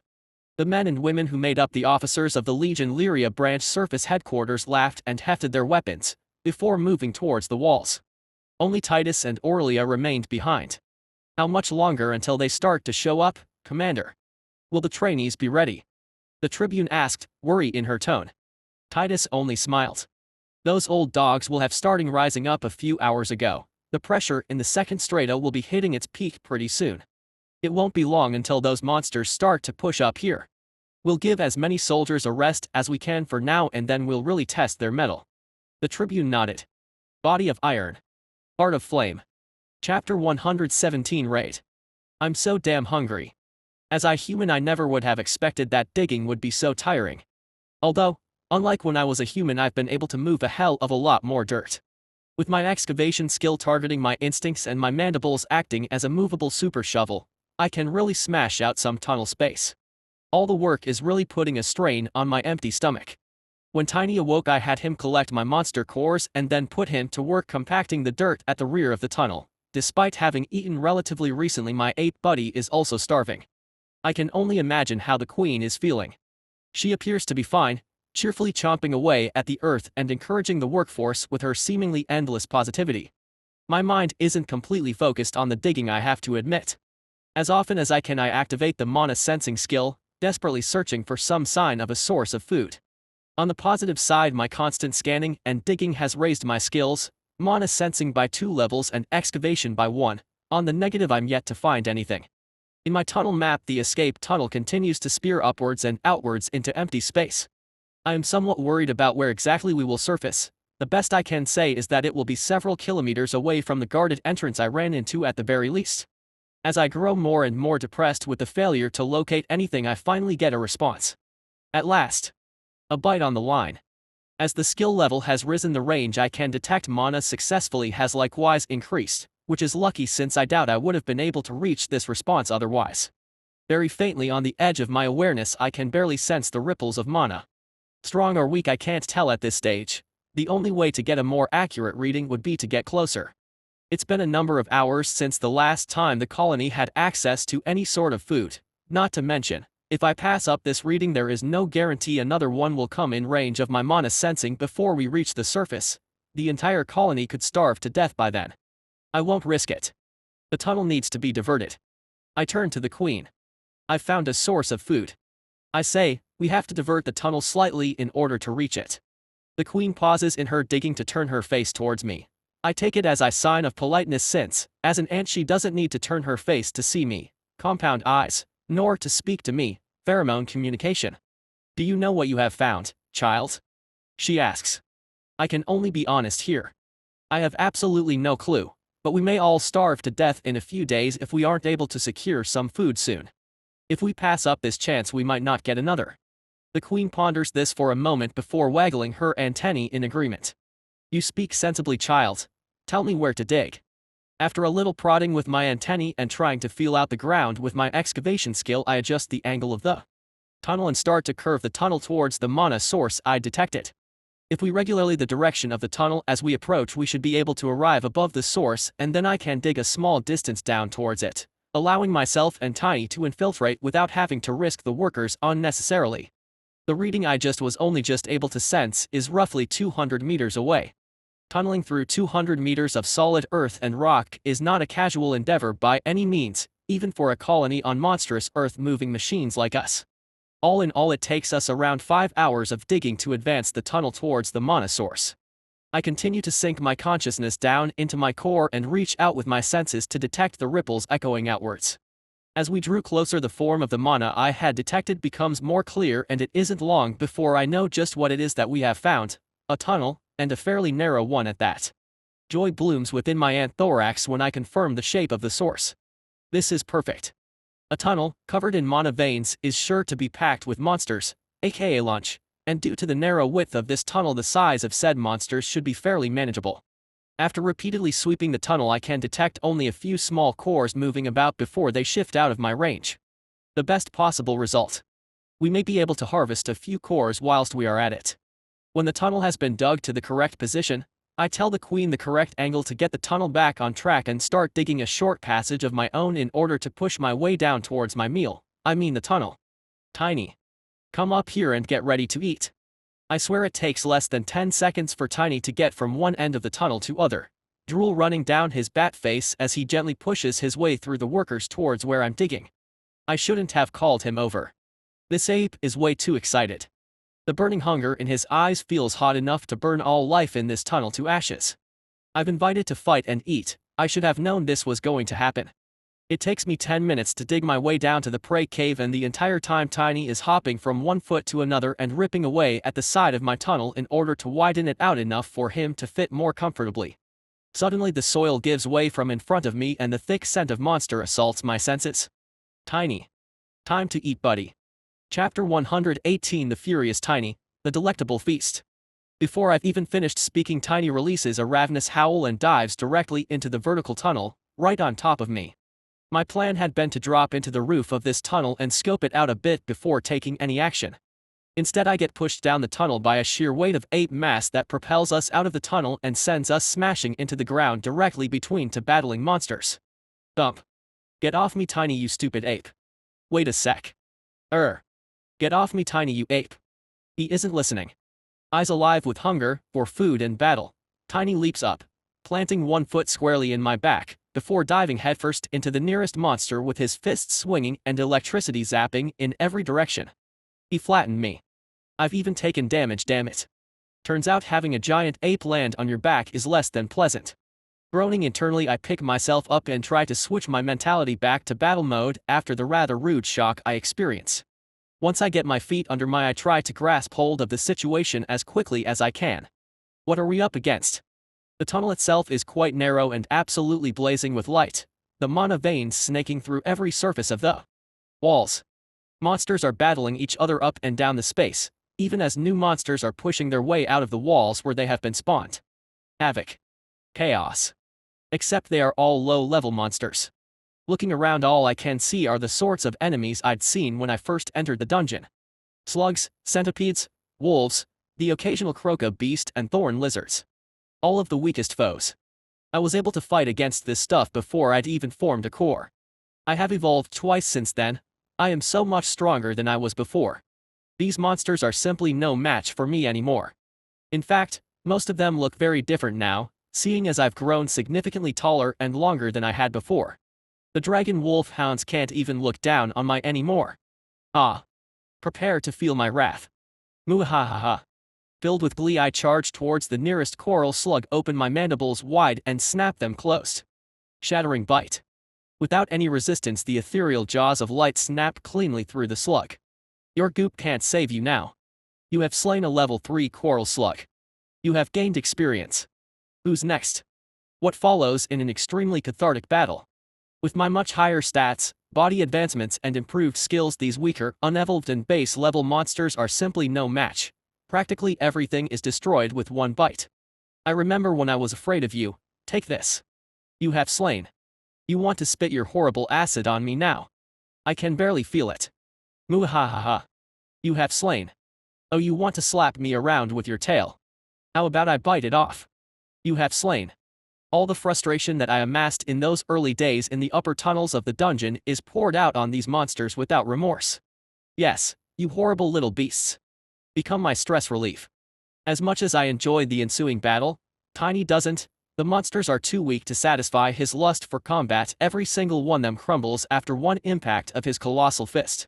After smashing everything in front of him, the poor fellow starts to look somewhat despondent. He continues to battle and slay his way down the tunnel, but he doesn't have quite the same verve as he did before. He just can't seem to muster any enthusiasm unless there is a very real sense of danger. You some sort of masochist, Tiny. Can't enjoy yourself unless you are getting beat up. You need help, man. Soon a decent section of the tunnel has been completely smashed clean by the two of us as we rampage until no monster is prepared to challenge us.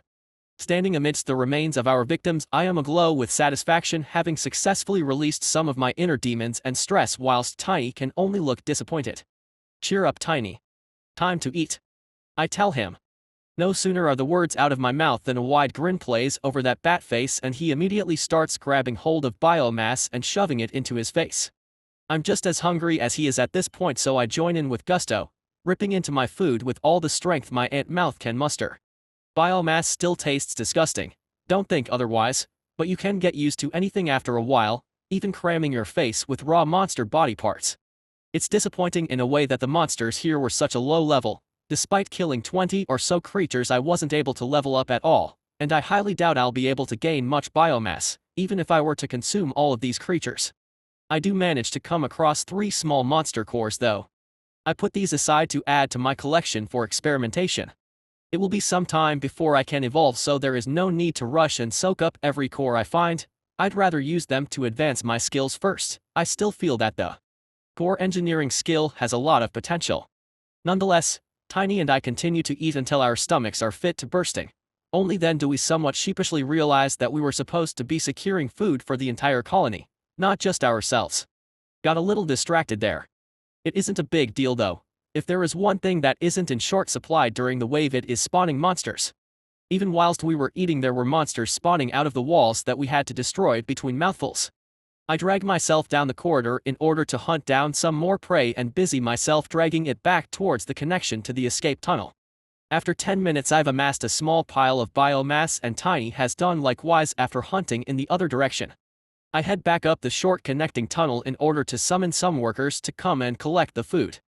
As I do so, I notice that the mana vein are already beginning to grow up the connection and into the escape tunnel. Damn it. There was no way it wasn't going to happen, but it still worries me.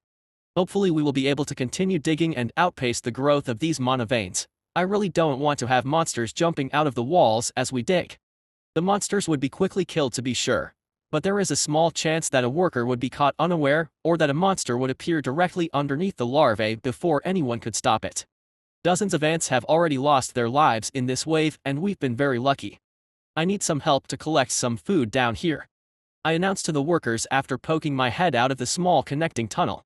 At the word food, 30 workers immediately stop what they are doing and plunge themselves down the narrow tunnel, pushing me out of the way rudely in their rush to get at the biomass.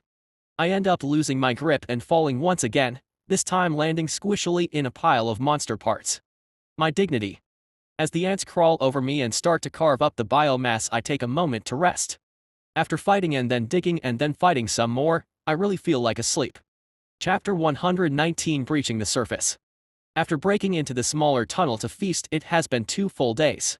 2 days of nothing but digging and snatching the occasional hour of shut-eye. The colony was able to harvest quite a haul in biomass from the hunt, bringing up piles of biomass to feed the queen, workers and larvae, providing much-needed energy for the labors ahead. Before the colony dug far enough that our little capsule pocket passed completely over it, we managed to make a few raids down there, grabbing enough of a food store that it should be sufficient to feed us until we make it to the surface. The problem was the mana veins. After connecting our escape pocket to that smaller tunnel, the mana veins grew and extended into our escape vessel so quickly we weren't really able to do anything about it. After just a few hours they were spreading out beneath our feet, and not long after that I could feel heat sources starting to appear. I did what I could and warned the ants. Tried to get extra guards near the larvae, many of whom had reached maturity after the last feed and begun to spin their cocoons, turning into pupae. Despite these preparations, we still lose a few hatchling workers and a couple of larvae. Although painful, there really wasn't anything more we could have done. The colony had to be fed, and without biomass there was no way those grubs would have lived to reach maturity anyway. At least, that's I say to console myself. The veins are growing even faster than they did before, so quickly that we can't outdig them. It isn't long before our entire escape tunnel is lit by the mana light, and as we dig forward we just can't seem to leave the things behind. Thankfully we must be high enough in the dungeon that only weaker monsters are spawning. Our digging has been slowed considerably over the last 2 days by large patches of rock that required the application of my infused mandibles to crunch our way through. Currently we have pushed through the second such patch and the going is much smoother, soft earth all the way. According to my tunnel map, which increased in level again to 3, we shouldn't be too far away from the surface. It's hard to tell since I don't know if the surface is flat or not between the entrance I know of and the location we are digging towards. I mean, there is a slim chance we will dig up underneath a river or even the ocean, which would make me a little salty. I'm no digging expert, but I'm hoping that if that were the case we would notice the soil getting progressively more damp as we continue to dig. There has been no sign of such a change, so onward we go. I haven't been completely idle as I dig. Using my sub-brain I've been continuing to practice my mana shaping skills, reaching the mighty level 8. Handling the mana into the various patterns has become so much easier than when I started, which isn't to say it still isn't brutally challenging. Having had more practice constructing a few of the patterns though, I've noticed that my proficiency has increased along with my familiarity, which just goes to show that I should rely solely on the skill to improve myself. Actively practicing a certain pattern will make me better at using it, even if my level doesn't necessarily increase. I also began to experiment more with external mana manipulation. Damn, that is hard. Mana inside my body is so much easier to handle than mana outside of it. Reaching out to grasp it with my mind feels like pulling my thoughts out of my own head and using them as a rope to pull in nearby energy. I managed to level the skill up once before I go back to my shaping practice. I feel the latter is simply much more profitable right now. Currently my status looks like this. Name, Anthony. Level, 8 core. Might, 41. Toughness, 29.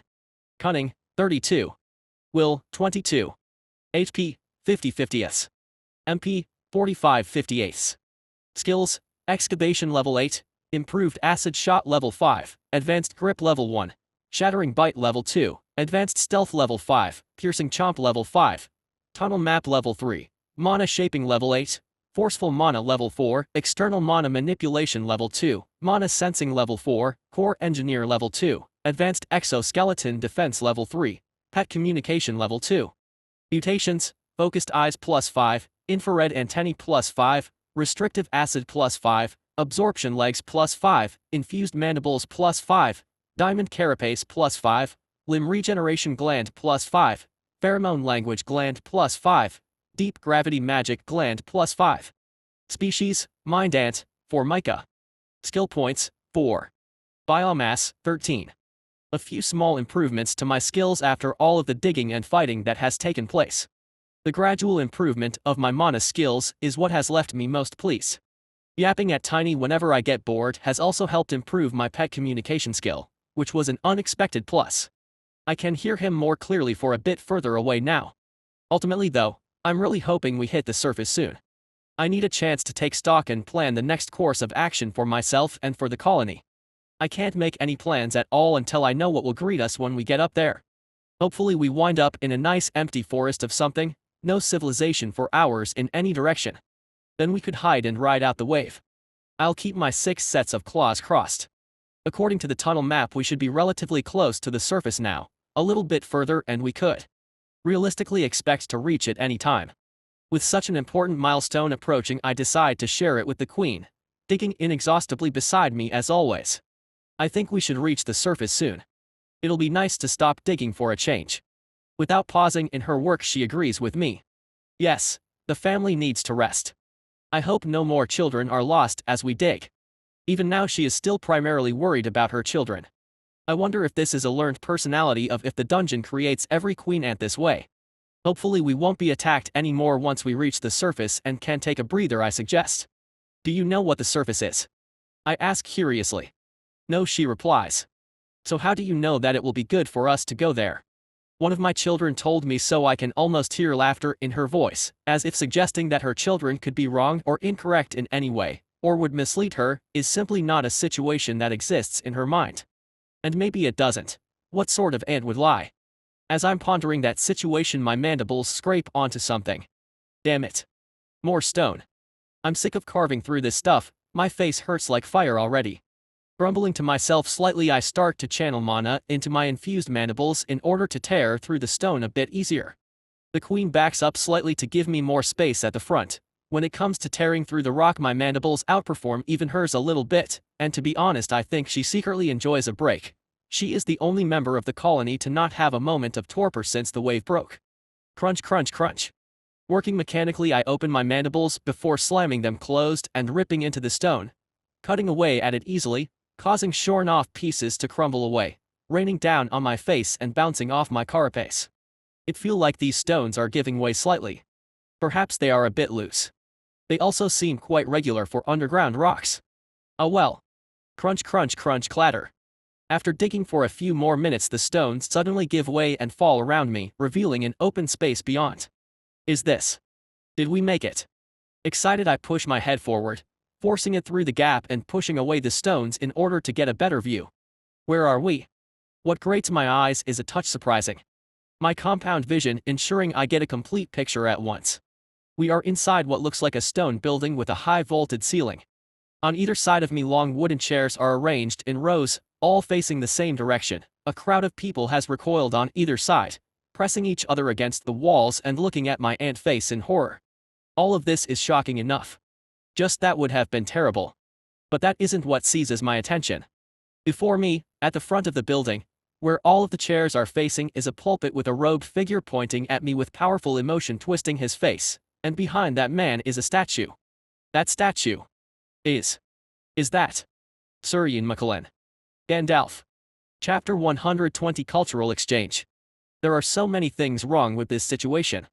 In my peripheral vision I can see humans pointing fingers, whispering fearfully in response to my intrusion. At the dais to the front of the chamber the impressively robed figure recovers from his shock and launches into what sounds like a truly impassioned diatribe, full of furious gestures. The man is practically screaming in his fervor, spittle flying from his lips as he exhorts the crowd. The people are beginning to respond to him as well, turning to listen, the fear slowly dropping from their faces. Their expression slowly changing from unease to a rapt attention and then to something I could say is religious ecstasy. Meanwhile, all I can think about is that stupid statue.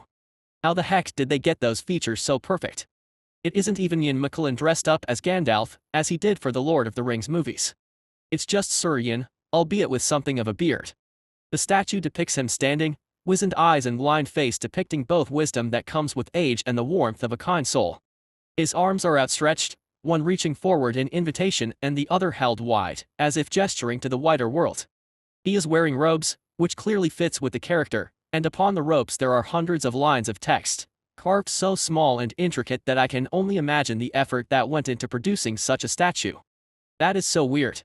I'm aware that other people from my world have come to this one as monsters. Is it possible that some have come as humans also? Perhaps one of them also recognized the voice as that of Gandalf and decided to jokingly use his image to found some sort of religion. I mean, this is clearly a church of some kind. They even have the stained glass windows, through which I can see the faint rays of something I had barely experienced in this world, sunlight. The windows are incredible though, each depicting a different scene which I assume relates to their faith. In one I can see miserable humans working and fighting. Next to that there is an image of Gandalf descending from above, words pouring from the cloth of his robe to fall upon a joyous populace. Next to that the window depicts dark creatures, monsters I presume, emerging from the ground where they are met in battle by powerful and sturdy-looking humans, lines of text exploding from each battle like special effects. Actually, looking closely I can see that words have been stitched into the robes of the priest also, lines and lines of them in an impressive-looking golden thread. I hadn't noticed at first but as the light shifts over his robe the text glitters prettily. They really go all out here in this church. Intricately carved statue, skillfully made stained glass, expensive robes and high-vaulted ceiling. The full treatment. What is wrong? I hear the queen ask.